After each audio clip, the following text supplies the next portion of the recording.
1. క్షుద్ర విద్యలు దేవునికి ఎందుకు అసహ్యం? బైబిల్ ప్రకారం, భవిష్యత్తును తెలుసుకోవడానికి లేదా ఇతరులను ఇబ్బంది పెట్టడానికి మంత్రాలను, శక్తులను వాడటం దేవుని దృష్టిలో ఘోరమైన పాపం. వాక్యం, ద్వితీయోపదేశకాండము 18, 10-12.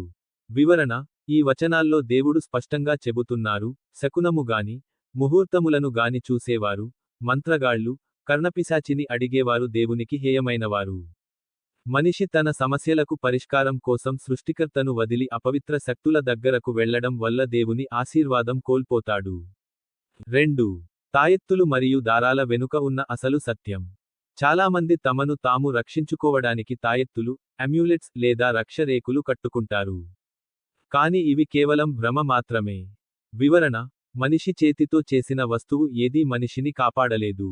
మీరు తాయెత్తును నమ్మినప్పుడు, మీరు దేవుని మీద ఉన్న నమ్మకాన్ని ఆ వస్తువు మీద పెడుతున్నారు. ఇది విగ్రహారాధనతో సమానం. నిజమైన రక్షణ అనేది ఒక వస్తువు నుండి రాదు, అది దేవుని కృప నుండి మాత్రమే వస్తుంది. 3. చీకటి శక్తుల మీద అధికారం. దుష్ట శక్తులు లేదా క్షుద్ర విద్యల ప్రభావం నిజంగా ఉన్నప్పటికీ, వాటి కంటే యేసుక్రీస్తు నామము అత్యంత శక్తివంతమైనది. వాక్యం, గలతీయులకు 5:20-21. వివరణ: మంత్రతంత్రాలు శరీర కార్యాలని, ఇవి చేసేవారు దేవుని రాజ్యాన్ని వారసత్వంగా పొందలేరని బైబిల్ హెచ్చరిస్తోంది. లోకంలో ఉన్న అపవాది శక్తుల కంటే, మనలో ఉన్న దేవుడు గొప్పవాడు. మనం దేవుని వాక్యాన్ని హృదయంలో ఉంచుకుంటే, ఏ మంత్రం మనల్ని ఏమీ చేయలేదు. 4. భయం నుండి విడుదల ఎలా?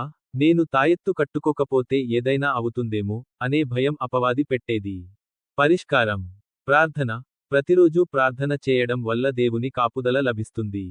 వాక్యం, ఏ తెగులు నీ గుడారము సమీపించదు, కీర్తన 91:10 వంటి వాగ్దానాలను నమ్మాలి. విశ్వాసం, వస్తువులను కాక, వాక్యమును ఆయుధంగా ధరించుకోవాలి. ప్రార్థన చేసుకుందాం. మమ్మల్ని మిక్కిలిగా ప్రేమిస్తున్న మా పరలోకపు తండ్రి, ఈ 3వ రోజు బైబిల్ స్టడీ ద్వారా మీరు మాతో మాట్లాడినందుకు వందనాలు. ప్రభువా, లోకంలో ఉన్న భయాల వల్ల, మూఢనమ్మకాల వల్ల చాలామంది క్షుద్ర విద్యలను, తాయెత్తులను ఆశ్రయిస్తూ మీ దారికి దూరమవుతున్నారు. అటువంటి వారందరికీ మీ వాక్యపు వెలుగును ప్రసాదించండి. చీకటి శక్తుల కంటే, అపవాది తంత్రాల కంటే మీ నామము గొప్పదని మేము నమ్ముతున్నాము. ఈ వీడియో చూస్తున్న ప్రతి బిడ్డను మీ ఆత్మతో నింపండి. వారిలో ఉన్న ప్రతి భయాన్ని తొలగించి, మీ వాగ్దానాల మీద వారికి బలమైన విశ్వాసాన్ని దయచేయండి. తాయెత్తులు కాకుండా, మీ కృపయే మాకు కవచముగా ఉండనివ్వండి. మా జీవితాలను మీ చేతులకు అప్పగిస్తూ, యేసుక్రీస్తు అతి పరిశుద్ధ నామములో అడుగుతున్నాము తండ్రి, ఆమేన్.